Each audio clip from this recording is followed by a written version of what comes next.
Assalamualaikum warahmatullahi wabarakatuh.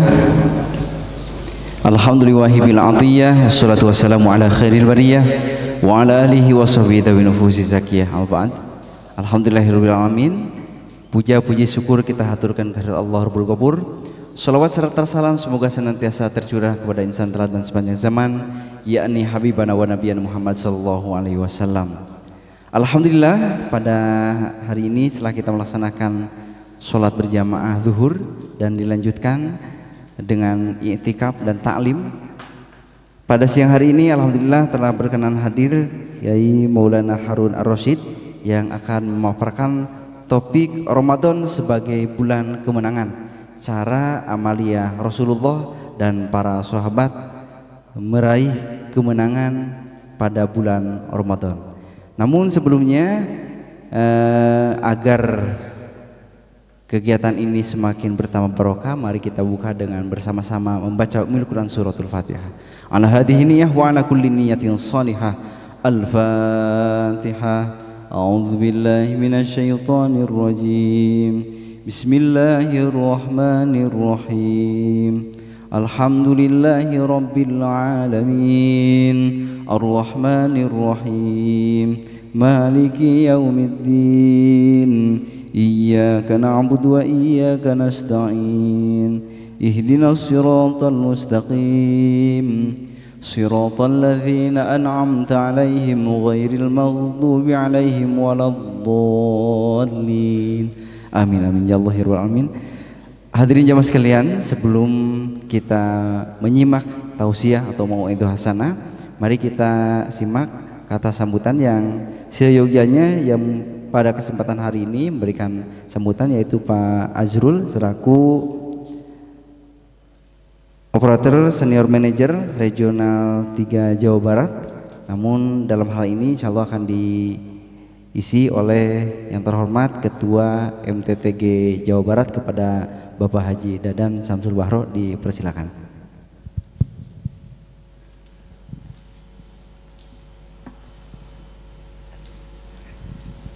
Bismillahirrahmanirrahim. Assalamualaikum warahmatullahi wabarakatuh. Alhamdulillahirabbil alamin. Allahumma shalli ala sayyidina Muhammad wa ala alihi washabihi wa barik wasallim. Jamaah Masjid Darul Ihsan yang insyaallah dimuliakan oleh Allah Subhanahu wa taala. Alhamdulillah hari ini Bapak Kiai Haji Maulana Harun Ar-Rasyid MA sudah hadir bersama kita, dan saya sebagai Ketua MTTG Jawa Barat mengimbau, marilah kita menyimak dengan seksama ya, agar ada bekal atau referensi kita menyampaikan kepada yang lain, karena kita kaum muslimin adalah umat yang terbaik. Kuntum khair umat ukhrijat linnas ta'muruna bil ma'ruf wa tanhauna 'anil munkar. Karena kita mau mengemban amanah untuk menyeru kepada kebaikan dan mencegah dari yang munkar, serta menyeru agar beriman kepada Allah Subhanahu wa taala. Tak panjang yang dapat saya sampaikan supaya lebih optimal apa yang akan disampaikan oleh Bapak Kiai Haji. Oleh karena itu waktu dan tempat kami persilahkan. Mangga Pak Kiai. Saya tutup. Alhamdulillahirabbil alamin. Assalamualaikum warahmatullahi wabarakatuh.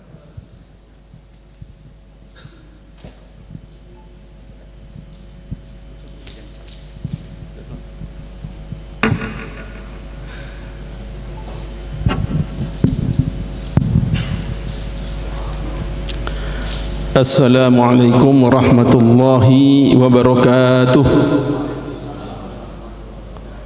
Bismillahirrahmanirrahim. Hamdan liman arsala khairan mursalin li khairi ummatin bi khairil milali, fa afdalus salati wassalami ala Muhammadin safatil anami.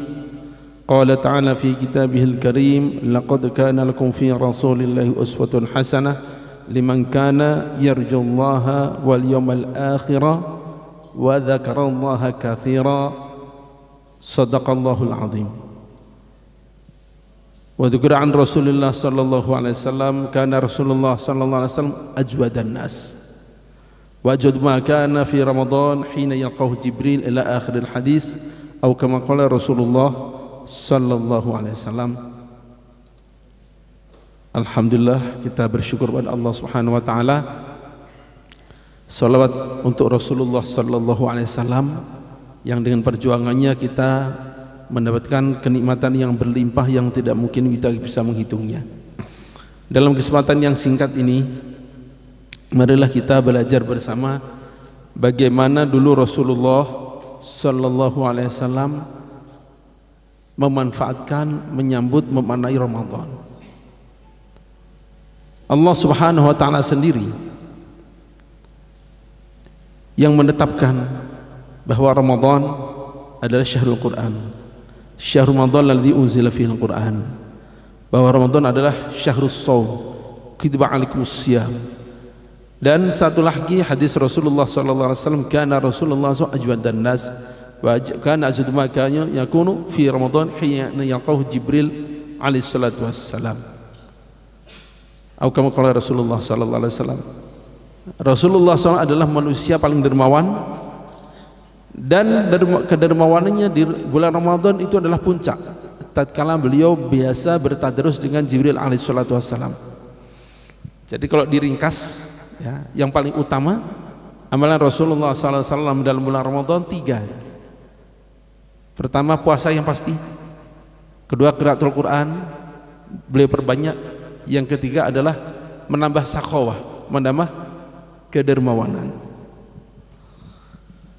Puasa bukan sekedar menahan lapar, haus dan haga, tapi Rasulullah SAW dan para sahabat, maka tepat sekali kasih judulnya Rasulullah dan para sahabat.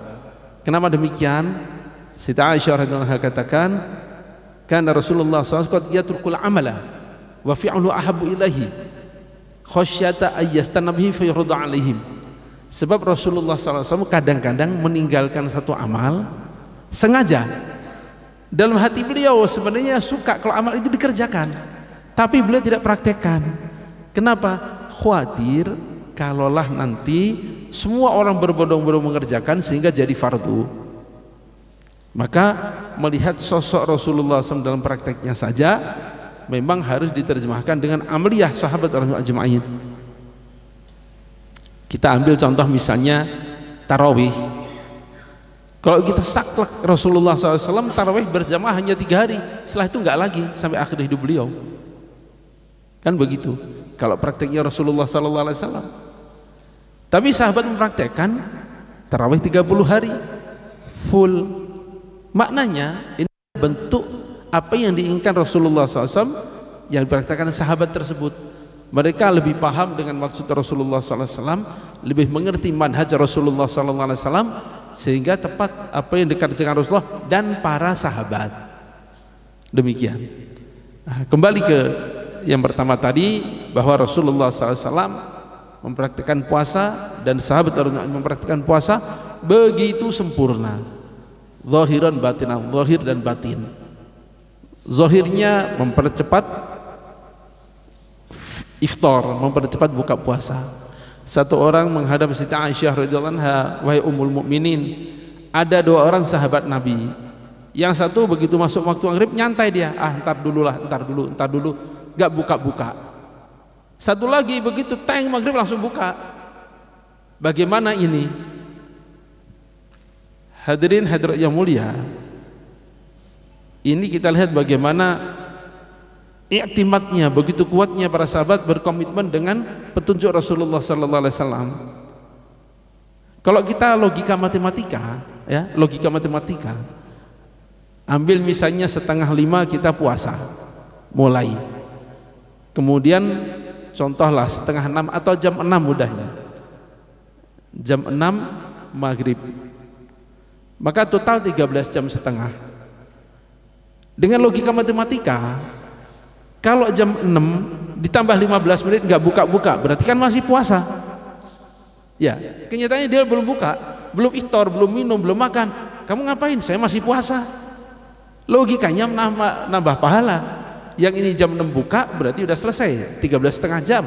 Yang ini nambah 15 menit nggak buka-buka, berarti 13 jam tambah 45 menit, pahalanya lebih banyak. Logika matematika. Tapi agama nggak sekedar logika matematika begitu. Bagaimana Rasulullah mengerjakan? Nah, itu yang utama.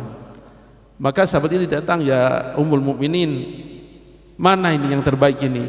Satu segera buka puasa, yang satu agak diakhirkan. Yang segera siapa? Abdullah bin Mas'ud. Begitu Rasulullah contohnya. Udah. Sehingga andaikan orang pengen nambah overtime puasanya, biar agak banyak, biar 15 jam, udahlah saya nggak makan setelah isya baru buka, nggak ada nilainya. Walaupun dia nggak makan, tetap nggak dinilai itu, karena nilai adalah bagaimana Rasulullah SAW mencontohkan. Kemudian Rasulullah SAW sahur. Abdullah bin Abi Aufa radhiyallahu anhu menceritakan, kami biasanya makan sahur dengan Rasulullah SAW, baca Al-Quran kira-kira 50 ayat, adzan subuh.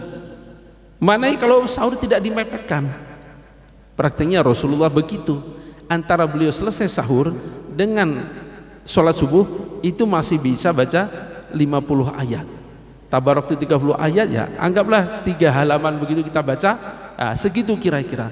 Karena zaman dulu nggak ada jam, sehingga nggak bisa diperkirakan, nggak bisa dipastikan berapa menit. Kalau ngaji kira-kira 50 ayat, itulah jeda antara saya selesai makan sahur bersama Rasulullah SAW sampai kami sholat, membaca 50 ayat Al-Quran itu. Ya mungkin kita bangsa 8-10 menit gitulah kurang lebihnya, tidak sengaja dipepetkan sampai azan. Enggak, Rasulullah enggak nyontohkan begitu. Ini zahirnya begitu. Batinnya bagaimana? Rasulullah SAW sampaikan bahwa berapa banyak orang puasa menahan lapar tapi enggak dapat apa-apa. Kenapa? Karena lidahnya tidak dijaga, matanya tidak dijaga, telinga tidak dijaga. Sampai di zaman Rasulullah SAW ada seorang wanita dilaporkan kepada beliau, ya Rasulullah, ini wanita ini hampir mati, kelaparan. Maka Rasulullah perintahkan, suruh muntahkan tuh daging itu, suruh muntahkan itu. Ya Rasulullah, daging apa? Hari ini saya nggak makan daging. Sahur juga ala kadarnya. Maka Rasulullah panggil, letakkan mangkok depannya, muntahkan isi perut kamu. Akhirnya dimuntahkan, keluar daging. Heran dia, ya Rasul, saya nggak makan daging. Kamu nggak makan daging waktu makan, memang waktu sahur. Tapi barusan kamu memperbincangkan saudara kamu makan daging dia. Secara fikih, ghibah dan lain-lain tatkala puasa tidak membatalkan puasa secara fikih. Tapi secara hakikat mengurai nilai puasa, bahkan bisa hilang nilai puasa. Maka Rasulullah SAW dinampakkan oleh Allah Ta'ala bahwa ini makan. Itu satu yang kita ambil. Yang kedua, kita ambil di sini bahwa tatkala seorang berpuasa lalu dia campuri dengan maksiat, maka Allah Ta'ala akan ambil kekuatannya, sehingga dia merasakan mau mati. Padahal yang lain pun sama, kurang lebih sahurnya seperti itu, jamnya sama, iklimnya sama, panasnya sama. Kenapa ini terasa mau mati? Kekuatan Allah Ta'ala ambil dengan kemaksiatannya itu, sehingga dilaporkan ini hampir mati, ini udah hampir pingsan ya Rasulullah, hampir mati ini, kalau ditolong gimana? Maka itu yang pertama yang biasa Rasulullah kerjakan, dan itu wajib adalah shaum. Yang kedua adalah Al-Quran, tilawatul Quran. Rasulullah SAW yudarisul Quran, atau Jibril kulla lailah yudarisuhul Quran. Setiap malam Ramadan Jibril alaihissalam datang ke Rasulullah SAW untuk mudarasah Quran. Maksudnya gimana mudarasah? Rasulullah SAW sampaikan bacaan beliau, Jibril alaihissalam menyampaikan bacaan Jibril, bergantian begitu. Setiap malam 1 juz, sehingga 1 Ramadan khatam. Kecuali Ramadan beliau terakhir menjelang wafat, di tahun wafatnya itu beliau 2 kali khatam. Maknanya apa? Rasulullah SAW tanpa Ramadan pun pasti udah biasa baca Al-Quran, tapi khusus Ramadan beliau berikan perhatian lebih pada Al-Quran. Beliau praktekkan tadi itu, 1 malam 1 juz, 1 malam 1 juz, tadarus dengan malaikat Jibril alaihissalatu wassalam. Lantas apakah kita terbatas 1 malam 1 juz begitu? Tidak. Kita mau 1 malam 1 khatamun boleh. Sayyidina Utsman radhiyallahu praktekkan itu. Bahkan Imam Syafi'i rahimahullah, beliau khatam Quran dalam Ramadan 60 kali khatam. Ramadan 60 kali khatam. Malam sekali, siang sekali, malam sekali, siang sekali. Satu Ramadan 60 kali khatam. Kan Rasulullah tadi hanya sekali khatam. Tadi di awal kami sampaikan, Rasulullah SAW berikan contoh yang paling ringan untuk umat. Bukan berarti yang lebih nggak boleh. Makanya Sayyidina Utsman radhiyallahu praktekkan semalam khatam Quran.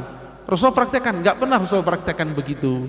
Karena kalau beliau praktekkan, yang lain harus ikut. Nggak semua orang mampu. Yang beliau contohkan yang kira-kira semua orang mampu. Para sahabat memahami seperti itu, maka beliau para sahabat praktekkan lebih, nggak ada satu orang pun yang ingkar. Makanya karena itulah yang diinginkan Rasulullah sallallahu alaihi wasallam.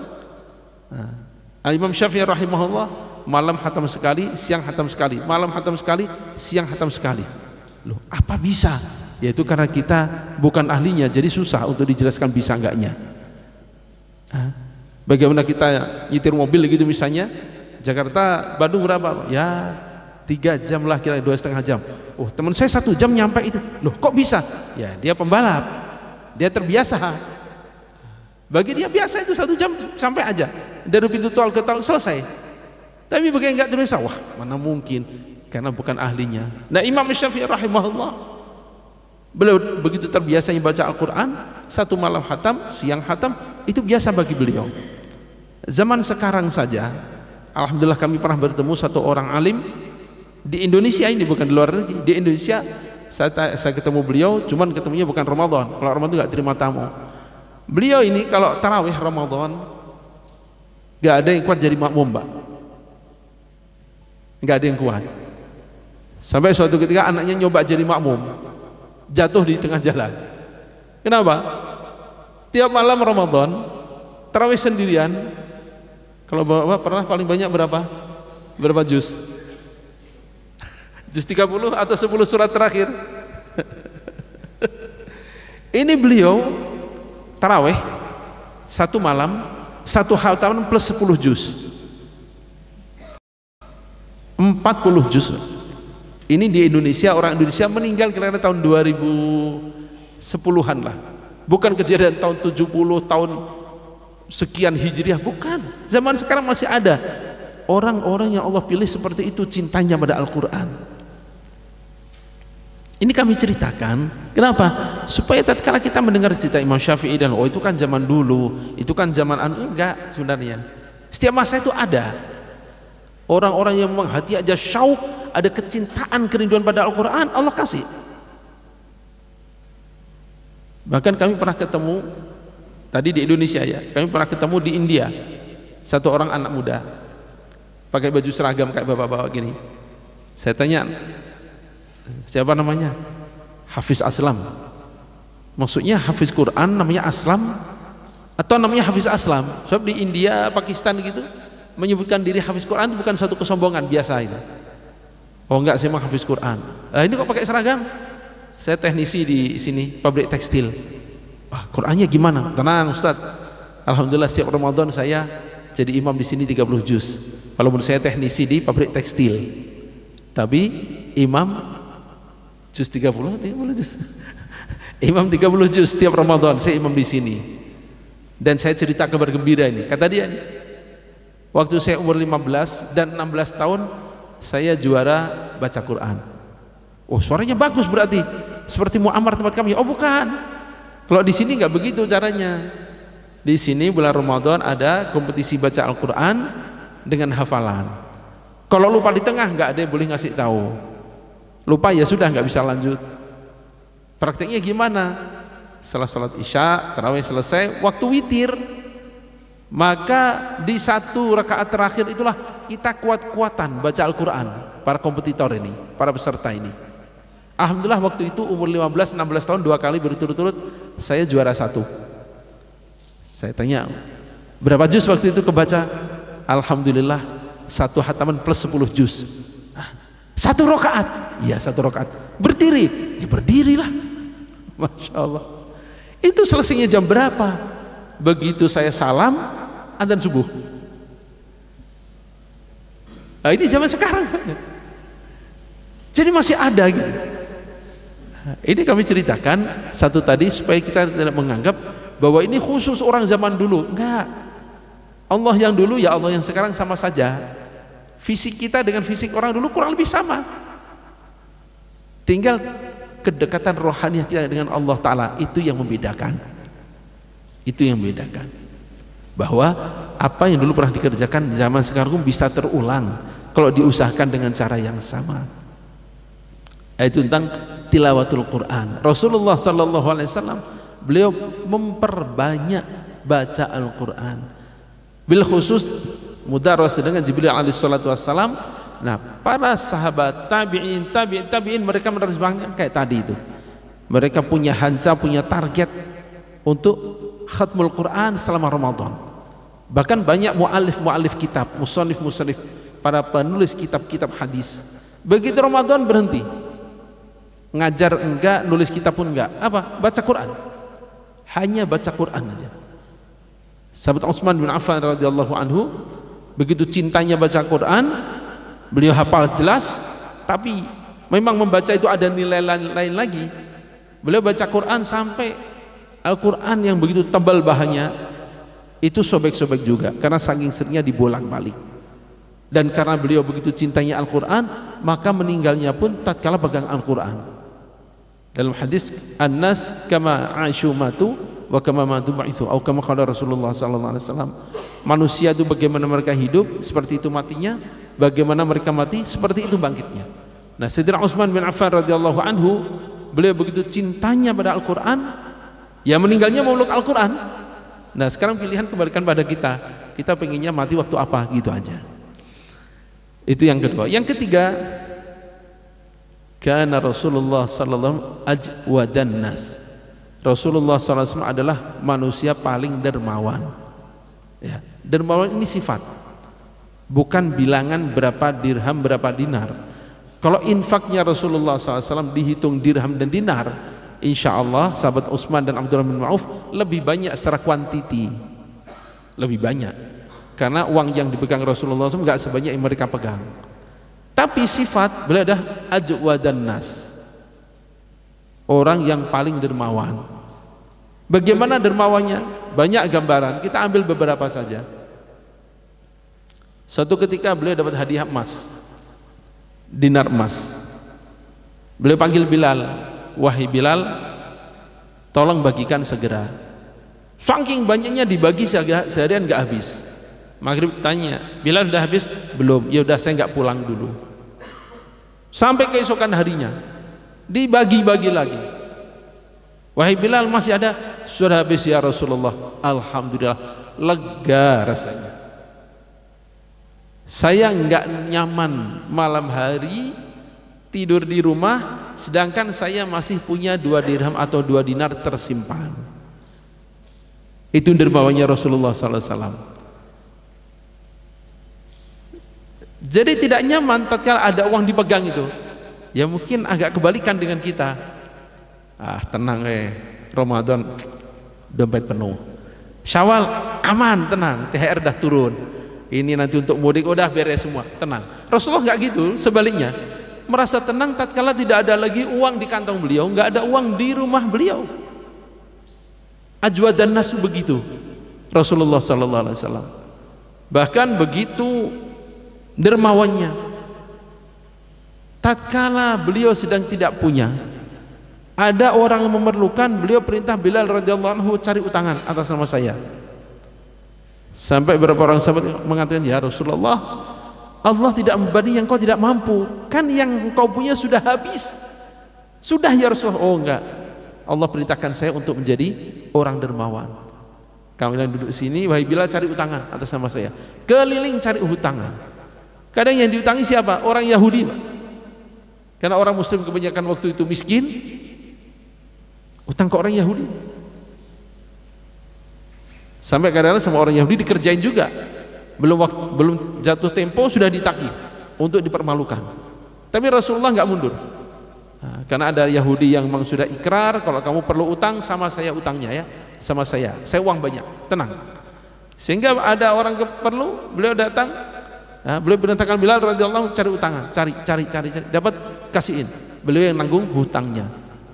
Padahal punya pun enggak, tapi ngasih enggak pernah berhenti. Karrihil mursalah seperti angin yang ditiupkan begitu kencang, lepas tanpa kendali. Itu dermanya Rasulullah sallallahu alaihi wasallam.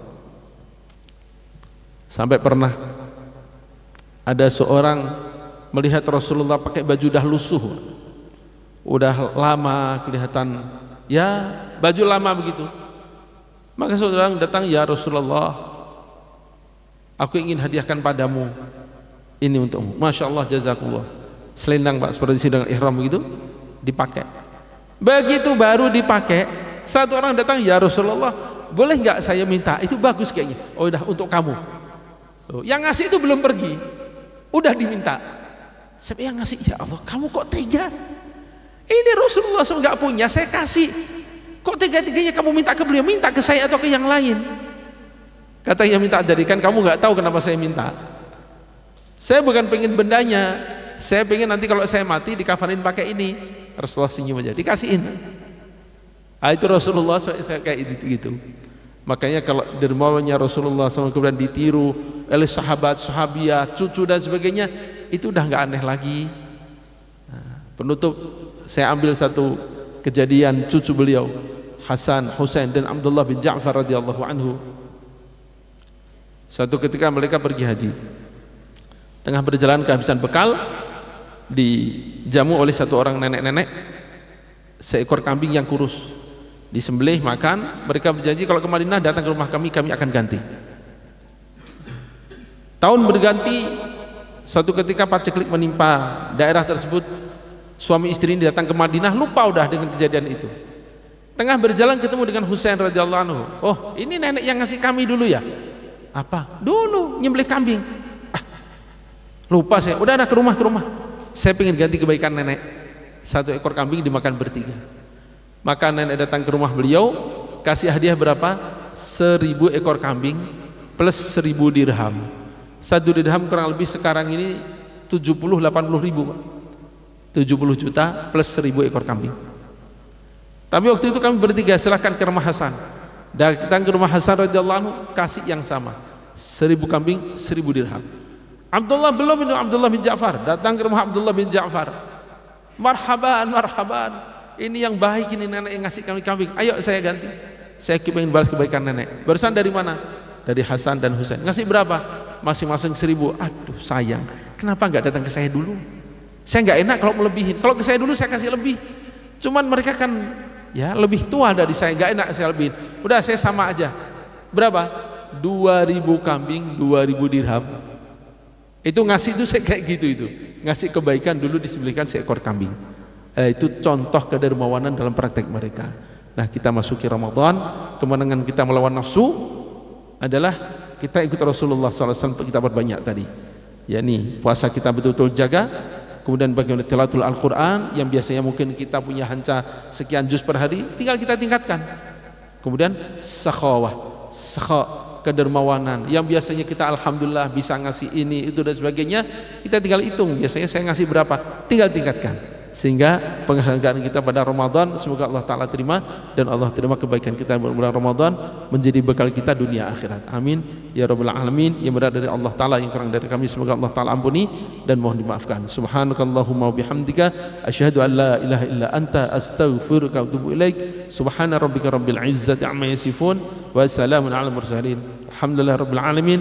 Assalamualaikum warahmatullahi wabarakatuh.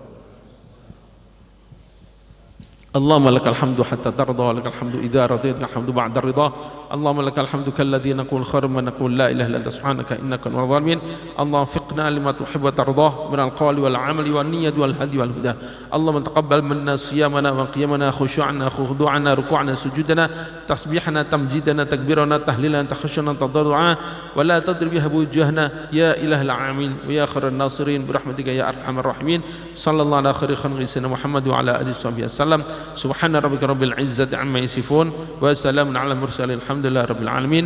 Assalamualaikum warahmatullahi wabarakatuh. Alhamdulillah, terima kasih Kiai. Semoga kita semua senantiasa memaksimalkan amaliyah di Ramadan ini, senantiasa puasa kita sempurnakan, tilawah kita tingkatkan, dan kita tingkatkan juga sakhwah kedermawan kita. Semoga kita semua senantiasa menjadi hamba Allah yang beruntung, sukses di bulan Ramadan ini. Sekian, terima kasih. Assalamualaikum warahmatullahi wabarakatuh.